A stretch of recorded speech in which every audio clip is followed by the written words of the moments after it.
a cascode amplifier or cascode stage. Okay. Now it's a combination of two type of amplifiers, okay, or two type of stages. So what are they? For a cascode, how will I build a cascode amplifier? I think you would have learned in AMC. Okay, so it's nothing but it's a combination of a CS amplifier with a common gate amplifier. Yeah. So I forgot one more thing. Now I wrote down this gain expression for this common gate, but what about the R in value of these common gate? Yeah, it's a finite value. It is not equal to infinity. So because of that property, can I use that as a voltage amplifier? Even though I have got an expression of gain that is closer to the gain expression of CS amplifier or CS with source degeneration, can I use this as a voltage amplifier? No. Why? Because of the low input impedance. So what type of amplifier I can use for it? No. Current gain amplifier, right? Because for a current gain amplifier, the requirement is that the input resistance is supposed to be as small as possible, such that you can draw all the current into the circuit to amplify it. Okay. Whereas in the case of a voltage amplifier, the input resistance has to be high enough, okay, such that we are not dropping the voltage of the source itself. Clear? So because of which we can visualize this the common gate amplifier as a current gain amplifier. Okay. Yeah, that's the small introductory part. Okay, so I will not discuss much about it. Yeah, so from this case, we could able to see that the combination of the CS and the CG amplifier could then build as what is known as a cascode amplifier. So let us try to build that. So I'll just begin with a resistive load, and later we'll just talk about replacing that load with some other structures. Okay, so I'll have a load RD and then a V out. Now at the bottom, I need two structures, okay, which have been combined, and they have been connected basically like this. Now in the top structure, I have to place a common gate amplifier, and at the bottom structure I have to place a common source amplifier. Okay, so let us plug in those things. So the VB is fixed to a constant potential, the gate potential of my M2 transistor is fixed to a constant potential VB, and whereas the gate potential of my M1 is connected to my Vin. Okay, so that is how I have this structures. Now let us try to jump into certain approximation. I will also call this node, the node that I have here, as X. Okay, so just for our reference, so we'll just talk about those nodes variation with respect to the input, and later we'll discuss about the drawbacks of this particular circuit. Okay, so first what I do is that let us try evaluating the gain of this particular circuit, and then we'll move on to the large signal analysis in order to read out the output swing. Okay, yeah.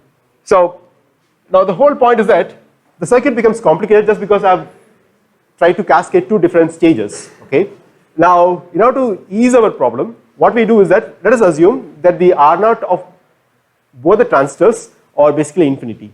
Okay, which means that I'm going to assume that the lambdas are equal to 0. Okay, now under this condition, I just want to evaluate the capital GM. What would be the answer for that? I think it's a pretty straightforward. One way that I can visualize this entire thing is to go for G2. So obviously a VB potential would be grounded here. I have this source terminal of M2, so I'll just put it as S2 here, and the source is connected to the drain of my M1, so I just write it as D1. I have this source being connected to ground, and across G1 I have this Vin, small signal Vin. Okay, and obviously for reasons I can drop the resistance RD. Okay, just because I'm trying to compute only the GM. So in that case, I'll just drop this guy, and I just looking for this I out. Okay, so if you could be able to find the relation of this I out with respect to the input, then my GM computation is done. Okay, now let us try to put in all those variables that we know.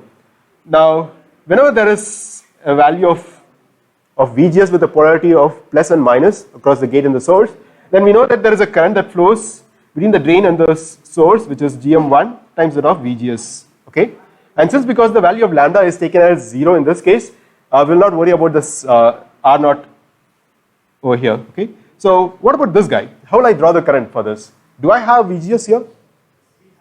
Yes, we have VGS. So let me mark this VGS2 with the same polarity. Okay, so later we'll just map those potentials with respect to whatever we have. But as of now, I'll just go with the same thing, and I can write this current as something like GM2 VGS2.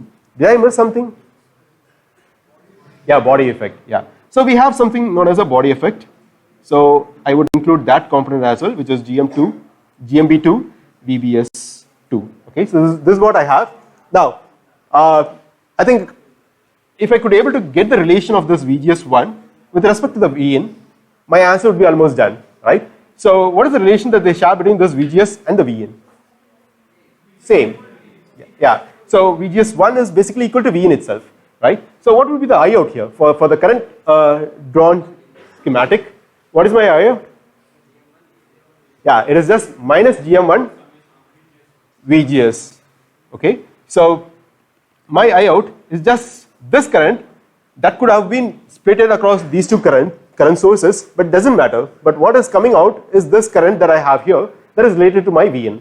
So due to which I can write I can express this I out as something like minus GM1 times that of VGS, and we know that the value of VGS is basically equal to Vn itself.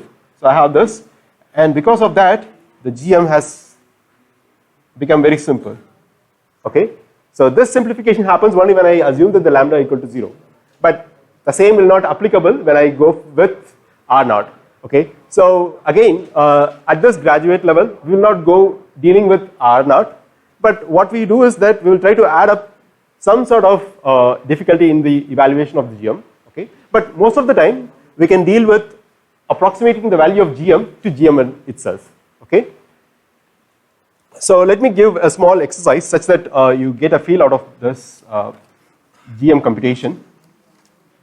Okay, is there any difficulty in computing the value of R out for this in this case? What is the R out of this? Because that would ultimately give us the gain expression, right?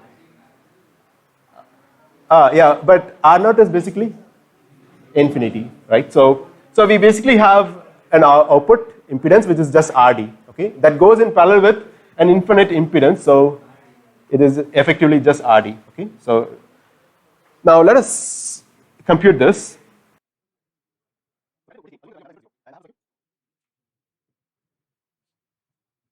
Yeah, so one of the trick that I'm going to use is that I have a resistance RP, okay? So now that you need to find GM, okay, so once you have this GM, I think computation of output impedance is pretty simple, okay? So what I've done here is that I've just included a resistance in the place of R0, that's it, okay?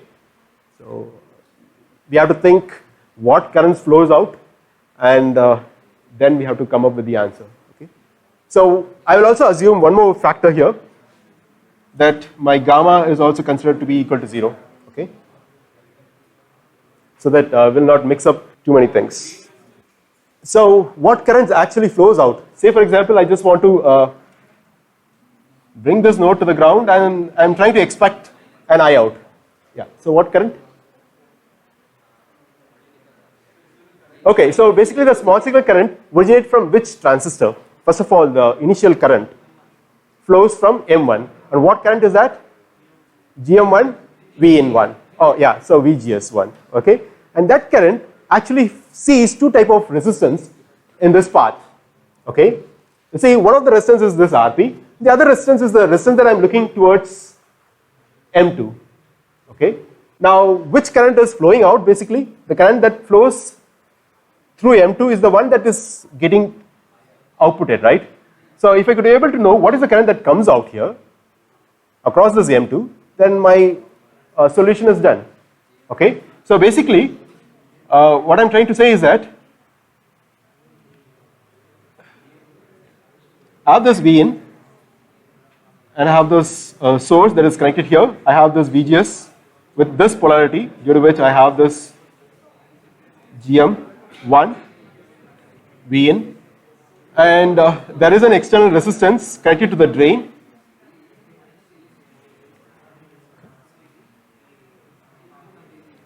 And I'm looking for I out here. So with respect to this node drain of my M1, it sees that this current source basically sees two different branches. Okay, one of the branches is this, which is labeled as 1. There is also one more branch that it sees. Right? What is that current basically? Yeah, so it is something like 1 by Gm is the resistance that it sees. Am I right? Because lambda and gamma we took it as zeros. Okay, so I'll just consider the only this 1 by Gm2. Okay, now. And whatever the current that flows is obviously coming from this drain terminal of my M2 as well. Okay, so I can relate whatever that comes through this resistance is related to my I out as well. Okay, now how would we compute this I out? Yeah, so in the previous case we were been using this voltage division rule. Now that what I have to do is that I have to go for current division rule in order to compute what current flows through this 1 by Gm2 resistance. Okay, so how would you do that? What is the total current that I have here? Yeah, this is the total current that I have, and I just want to know what current flows and gets connected to my I out. Okay, and that is what I wanted to find. Okay, so I want to know what is this current ID2. So ID2 is nothing but my I out. Basically, I have to invert the signatures, or I'll just use this. Okay, and I will also invert the sign of this. Okay. Says that the current through this RP is adding up with this ID2 in order to create this total current. Okay, so that is what I'm trying to reflect here. Yeah, so now this current is nothing but the total current that I have here is ID1, which is a negative value, into which resistance I have to take into account for current division rule, 1 by Gm2 or RP? RP. Do you all believe, right? Yeah, network theory. So I cannot help out. So based on the network theory subjects that you have learned, it is basically you have to consider the opposite resistance. Okay, so which is RP divided by the sum of both the resistances. Okay, so which is RP plus 1 by Gm2. That's it. So that gives me the value of current that flows through this M2 transistor. Okay, and that is the current that is being taken out as a I out. Clear? This I'm just taken as just ID2. Okay, so we are not worried about how it is dependent on the value of VGS of M2. Okay, what is to be considered is the resistance seen across my source terminal. Okay, so that would help me to get the answer. Okay, yeah. So in that case, my capital GM would then be returned as ID2 by Vn, which is GM1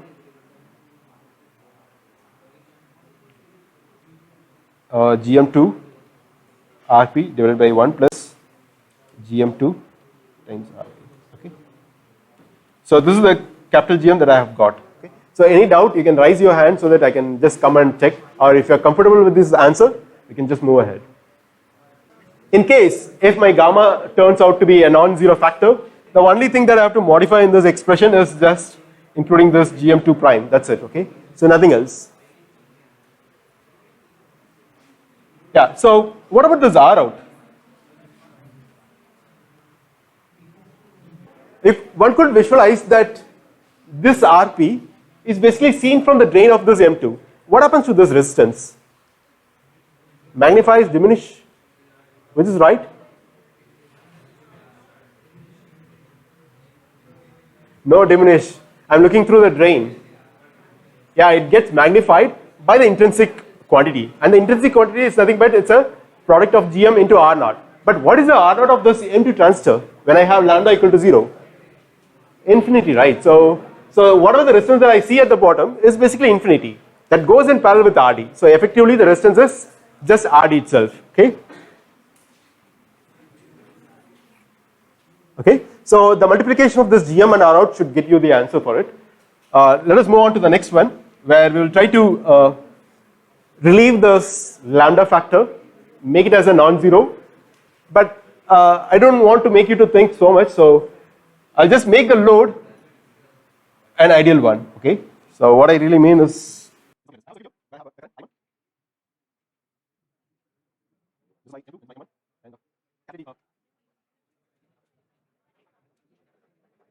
okay, so now in this case, I've just removed those constraint that I had before of having this lambda equal to 0. Okay, so I've just made this lambda not equal to 0 right now, and because of that, R naught, yeah, is no more infinity. So how would we compute this GM? But output impedance is, I think it is pretty easier for us to compute. But the point is that, what about this GM? That is where the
let me start with the discussion of Cascode amplifier. We have already started the discussion in the class, but what I did is when I went on to large signal analysis, we had certain discussions. So I thought I will just redefine the discussion again. And later, once this is done, once I make sure that it is clear to you, then we will just try to do a problem on it. Okay. So, Cascode amplifier. Now we know that this cascode amplifier is nothing but it's a two-stage, it's a combination of two stages with this CS amplifier along with the common gate amplifier, right? So I'll just quickly draw the circuit of it.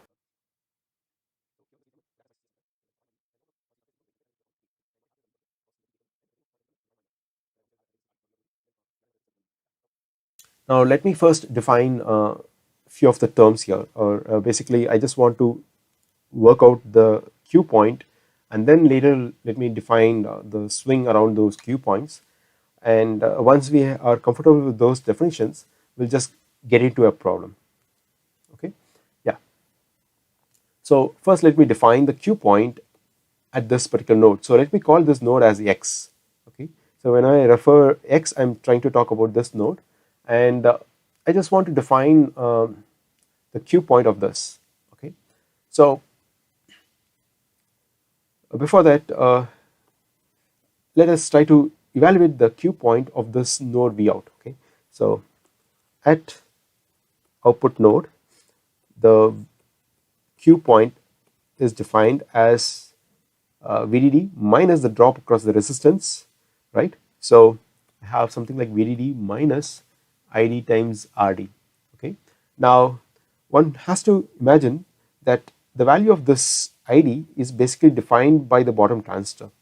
It's always.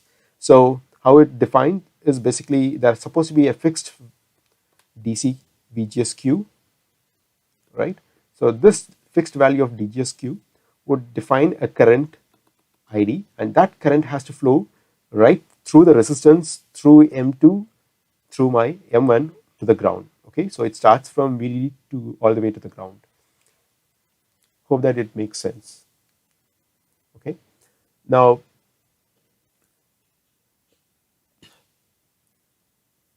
let me write that. So basically the ID is defined by the VGSQ of M1 transistor. Okay, so hope that it is clear. Yeah, so now having said that, this current that flows through M1 also has to flow across my M2 transistor as well. So now if you want to have that particular current to flow, then it also has to have a particular value of VGS in order to make this current ID to flow across this M2. Okay, so if you are not having the enough value of VGS across this, then obviously the current cannot be equal to the current that has been defined by this M1. Okay, now let us try to define the Q point at node X.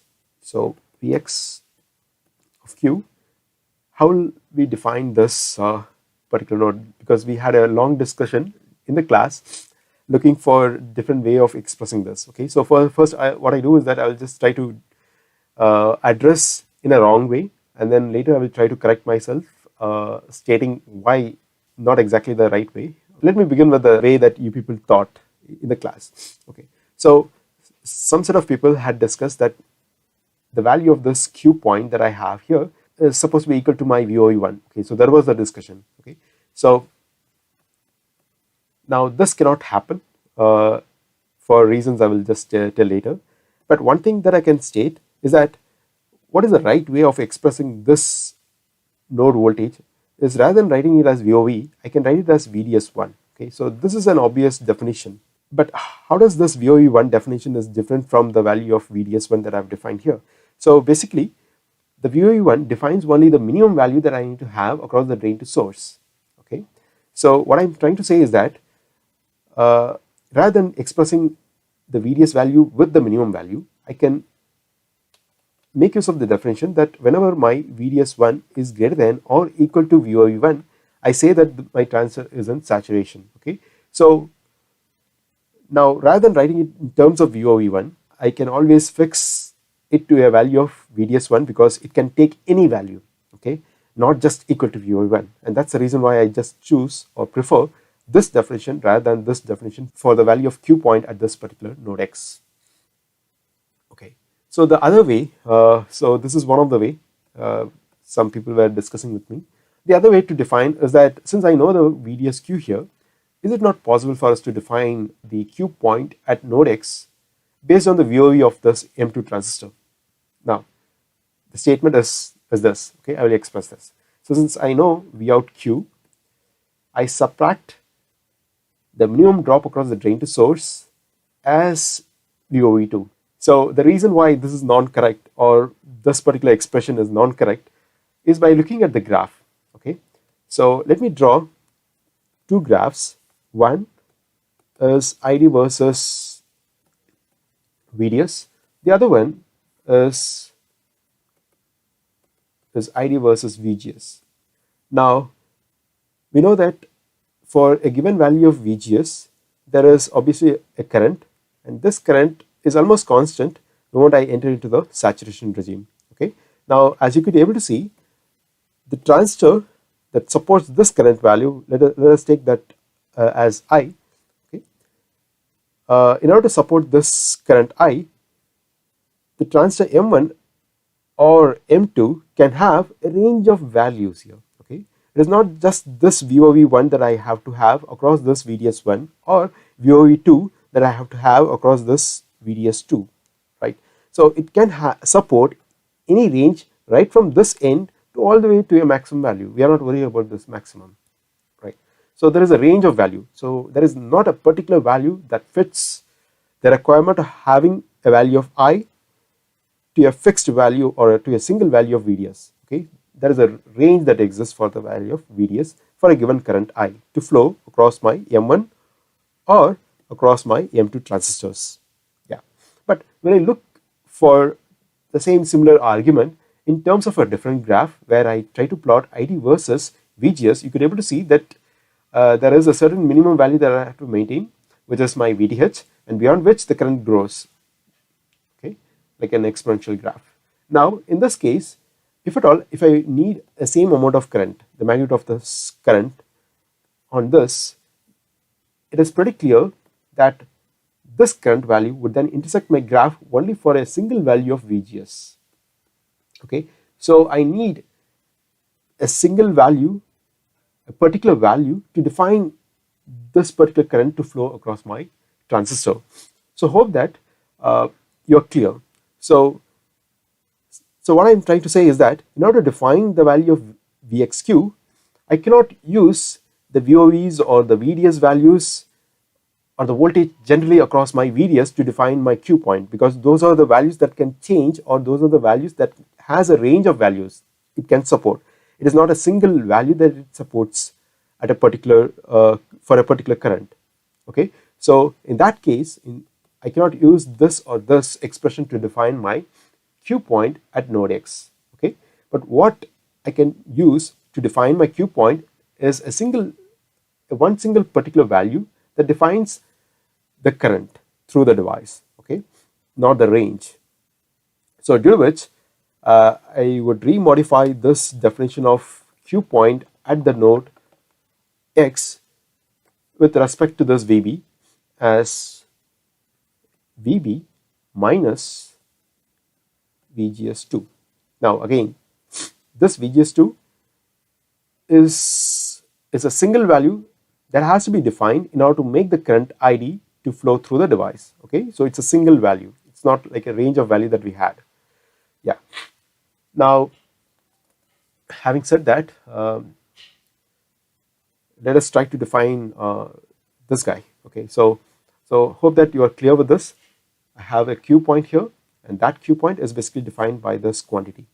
Now, what is this VB, or what value basically it has to have in order to satisfy the whole conditions? Okay, such that both my M1 and M2 are in the saturation regime. Okay, so based on this, you could be able to see that VB is a particular potential that I have right from the gate of this empty transistor towards the ground potential. So basically, a VB is written as plus and minus with respect to the gate and the ground. Okay, and obviously you could be able to see that this VB has to split across two components. One of the component is this VGS2, and the other component is nothing but the drain to source of M1 transistor. Okay, the value of this Q is nothing but our VDS1 itself. Okay, but what I said is that this cannot be fixed to a single value of VOE1. Okay, so let me define this as a drop across VGS2 as a summation of top across VGS2 plus the value of VDS1. So now with those basics, let us try to apply a small sinusoidal input and see what are the reactions that are happening across the node Vx and Vout. So let me add a small signal wiggle across this VGS1. So whenever there is a positive peak over this Q point that has been defined by the gate input, okay, what would happen is that it's a CS amplifier, right? So it's an inverting amplifier, due to which I will tend to have a negative swing here.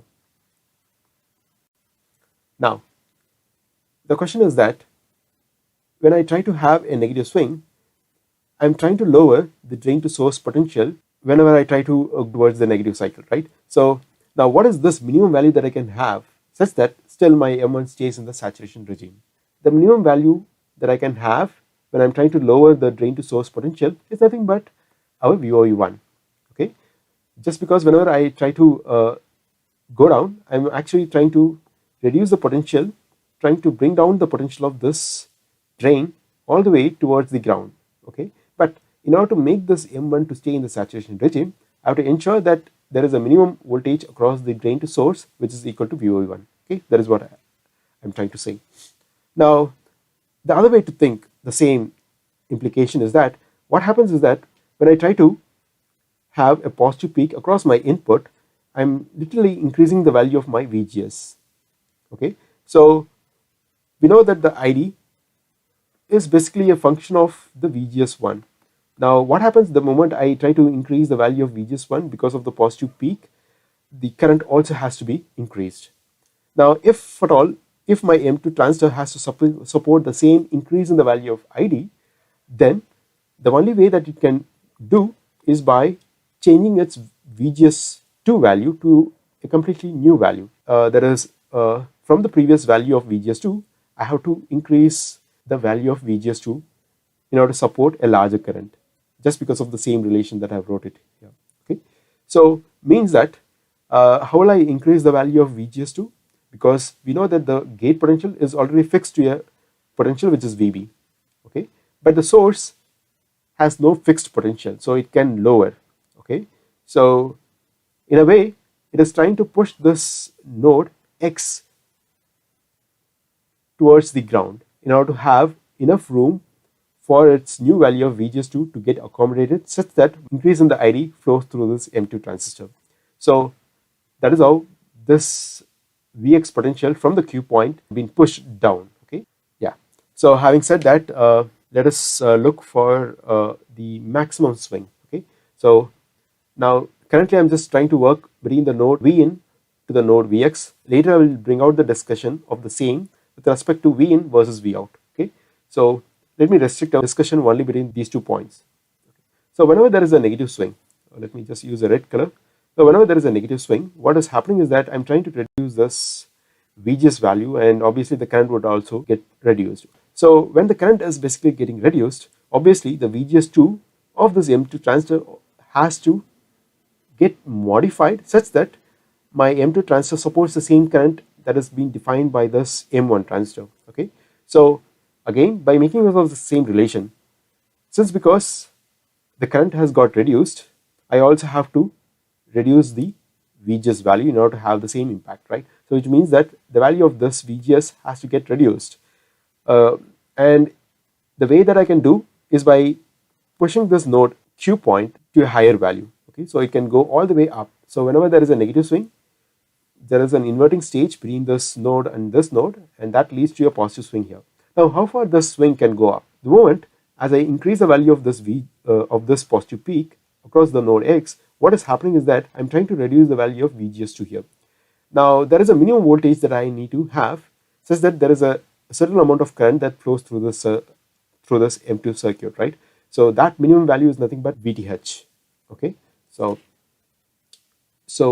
this guy can go all the way to a maximum value of VB minus VTH, and the transistor M2 enters into cutoff. Okay, so that is the reason why I marked this particular position as the maximum swing that I can have across the node X. Okay, from the base value which is defined as VB minus VGS2. Okay, yeah.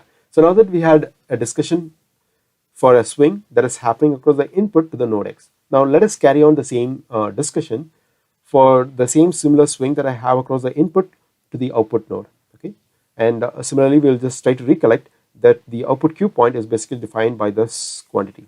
Okay, now whenever there is a positive swing, there is the green shaded signal at the input. Obviously, it's an inverting stage. So because of this inverting stage, obviously I would end up having a negative swing, right? Yeah. So now what is this minimum value that I can have for this output to swing down? Okay. In order to compute that, I also really have to think what is the relation between the gate and the drain such that I am at the edge of saturation. So let us try to recollect that our VOE2 is equal to VDS2. So this is the minimum value that I have to have across the drain to source potential. Okay, and that value is basically my VOV2. So I'm just talking with respect to the potential difference across the drain and source. I'm not referring the potential with respect to the ground. Please make a note of that. So in that particular condition, I would try to expand this VOV in terms of VGS2 minus VT2. Now again what I do is that one could actually remove the source potential. Just because we have a source and source, we could actually cancel out these two things, and we would have a relation between the gate and the drain to be defined as something like VD2 is nothing but is equal to VG2 minus VT2. Okay, because the source were common to both the VDS and the VGS, so one could actually cancel out both these terms. Okay, so and this is the relation that I have to satisfy between the drain of M2 to the gate of M2 such that I still at the edge of saturation. Okay, so with that definition, let us try to begin. So I'll just rewrite this expression, that is my VD2, which is nothing but my Vout. Okay, whenever I'm swinging down, how far it can step down is our question. Okay, and this is nothing but my Vout minimum. Okay, so VD2 is basically can have a minimum value which is defined by VG2 minus VT2. Now what is VG2? What is connected to our VG2? It is nothing but my VB potential. So I'll try to rewrite this in terms of VB. Now this is nothing but my VB minus VT2, and whenever there is a positive swing, we found that not only the Vout is stepping down in the negative direction, but also my Vx node is also stepping down. So when I am at the top of this particular positive swing, I'll be exactly at the most negative part of my Vout as well as the most negative part of my Vx node. Okay, and we know that the most negative part of this Vx node is nothing but my VOV1. Okay, so with those definitions, let me try to recollect. So this VB is currently equal to VGS2 plus the current value of VDS that I have is basically equal to VOV1. Hope that you are clear. Okay, so this VB2, which we have defined earlier as VGS2 plus VDS2, when I have a positive peak across my input. Okay, so when I'm at right away at this particular point, what is happening is that my VDS1 has to satisfy a minimum value. Sorry, this is not VDS1, sorry for that. It is basically VDS1. Okay, so I have to have a VDS1 with a bare minimum voltage which is supposed to be equal to VOV1. Am I right? Okay, so the minimum value that I have to still support when there is a positive peak across the drain to source of M1 is basically VOV1, and that is what I have plugged in when I'm talking about the positive swing across my input. Okay, so let me try to plug in this value as VGS2 plus VOV1 minus VTH2. Okay, so again one could see that the combination of this term and the combination of this term would give us a factor which is nothing but VOV2 plus VOV1, and that is nothing but my VO minimum. Okay, so whenever there is a negative swing around the output Q, I have to maintain a minimum voltage across the drain to source of M2 to be equal to VOV2, and the minimum voltage of M1 across the drain to source to be equal to VOV1. Okay, so if I try to go below this value, one among these two transistors would enter into linear region. Okay, now, so we have done with this positive swing for the input. So now let us try to talk about this maximum swing. So what is happening is that whenever there is a negative swing across the input, the output would rise up. Okay, and the maximum value that it can go up is basically equal to VDD. Okay, yeah, so I will not talk much about it because there is an interplay between this swing that I have here and the swing that I have here and the swing that I have here, and that is the major bottleneck. Okay, so I'll talk about this.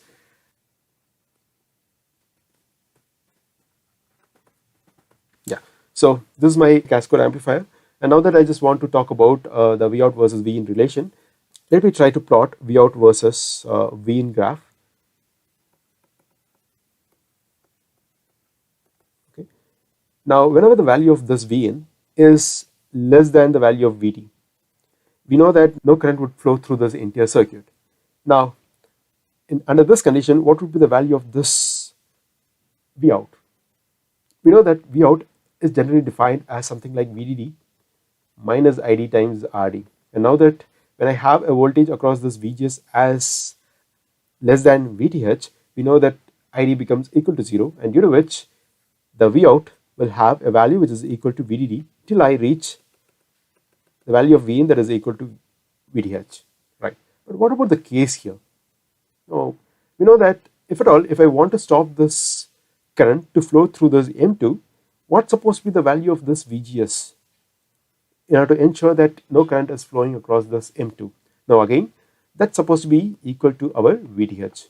Okay, so I have VB minus VTH as the value of Vx when the transistor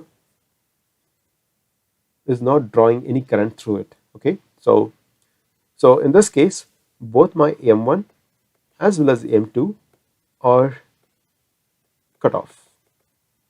Okay, so what happens the moment I try to increase the value of V in above the value of VTH?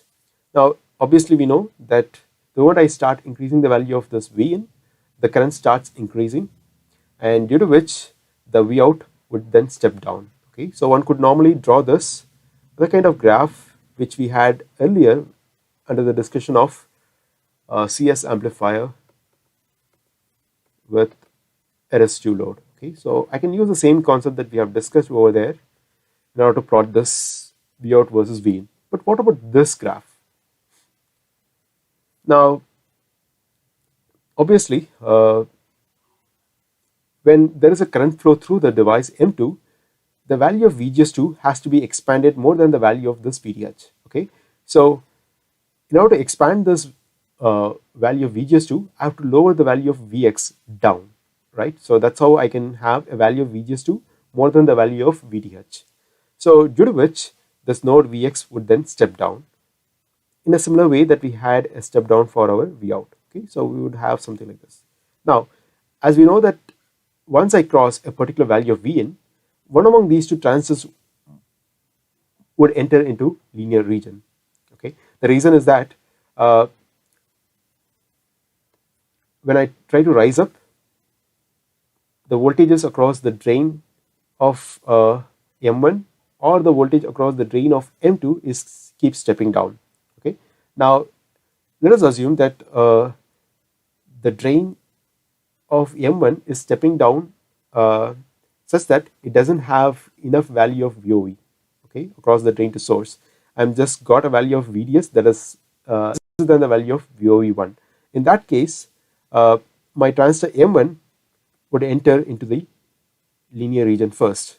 Okay, so and after a particular rise in the value of V in, since because even the drain of my M2 transistor is also stepping down, what happens is that at a particular value of VD2, the value would then become something like this, lower than the value of VG2 minus VT. Okay, so where VG2 is currently defined by the potential of VB, I've used that in that particular place. So whenever I satisfy, whenever I go below this particular value, whenever the drain goes below this particular VOE value, obviously my transistor M2 will also enter into saturation. The question is that who might enter into the linear region first? Okay, that purely depends on the value of VB that I use here, and the aspect ratios that I've used for M1 and M2 transistors. Okay, so it basically purely depends on these, as well as the current that is flowing through my device. Okay, now in order to understand, in order to boil down all these concepts that I have discussed, we have to work out an example to justify the statement that I have made right now.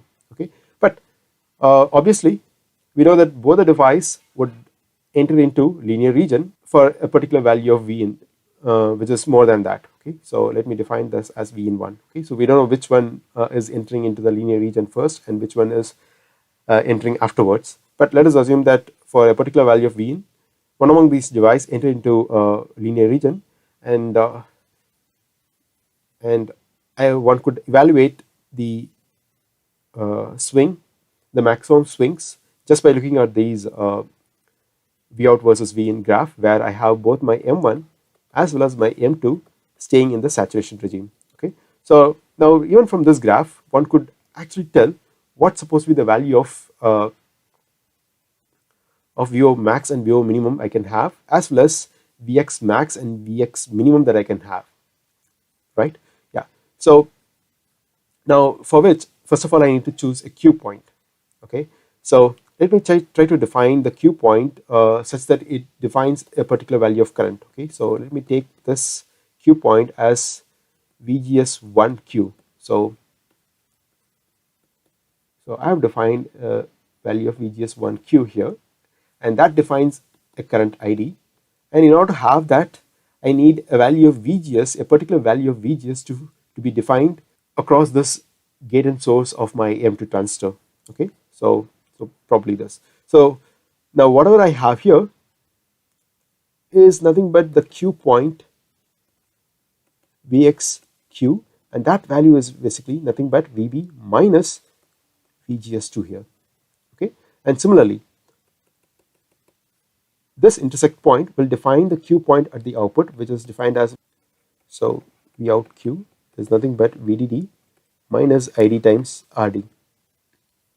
Yeah, so having this entire setup as a graph, let us look for the Vx variation. So the maximum voltage that the Vx node can vary across this base is defined as VB minus VDH, and the minimum value that it can have across this node is just the VOV1. So this point is nothing but my VOV1, okay, because it is the potential that I am talking across the drain and source, right? Yeah. So this is what I have whenever there is a swing around my Q point at the input. Okay, so this swing at the input creates a swing across my Vx, as well as it also creates a swing across this V out as well. So again, I'll just try to redraw the same thing.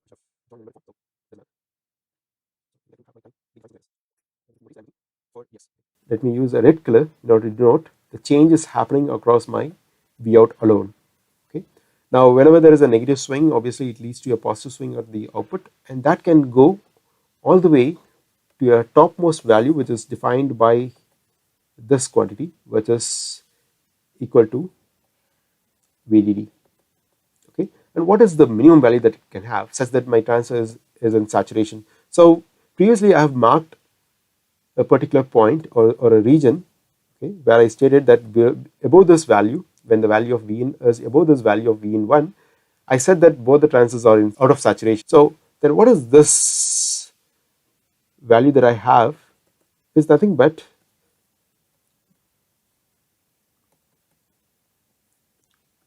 the voltage difference between the drain and source of M2 plus the voltage difference between the drain and source of M1. So the voltage that I have to maintain across the drain and source of M2 is basically a minimum value of VOV2, and I think I'm just mixing up all these colors, so please do not get messed up. So the minimum value that I have to have is supposed to be equal to VOV2 across this VDS2, and this quantity is nothing but the minimum voltage that I have to maintain across the VDS1, which is VOV1. Okay, and it is just the summation of both these quantities that defines the lower minimum value that I can have across our output swing. Okay, so hope that you are clear with this, which is VOV1 plus VOV2.